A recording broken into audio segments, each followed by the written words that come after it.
যখন কোনো ছোট বাচ্চা মারা যায় তখন মহান আল্লাহ তাআলা ফেরেশতাদেরকে কি বলে তা জানার আগে আপনি যদি এই ছবিটিকে ভালোবেসে থাকেন তাহলে ভিডিওটিতে একটি লাইক এবং চ্যানেলটি সাবস্ক্রাইব করুন। এবং আপনার কি হজ করার ইচ্ছে আছে তাহলে চ্যানেলটি সাবস্ক্রাইব করুন। এবং আপনার কি হজ করার ইচ্ছে আছে তাহলে কমেন্টে লিখুন ইনশাআল্লাহ।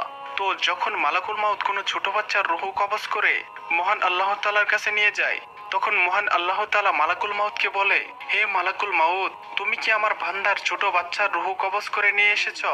তখন মালাকুল মাউত বলে, জি হ্যাঁ। তখন আল্লাহ তাআলা পুনরায় বলেন, তুমি কি আমার বান্দার কলিজার টুকরাকে নিয়ে এসেছো? তখন মালাকুল মাউত বলে, জি হ্যাঁ। তখন আল্লাহ তাআলা বলেন, তখন আমার বান্দারা কি বলেছে? তখন মালাকুল মাউত বলে, তারা আপনার প্রশংসা করেছে। তারা বলেছে, ইন্না লিল্লাহি ওয়া ইন্না ইলাইহি রাজিউন। তখন আল্লাহ তাআলা বললেন, আমার সন্তানহারা বান্দাদের জন্য জান্নাতের মধ্যে একটি গৃহ নির্মাণ করো আর সেটির নাম রাখো বাইতুল হাম।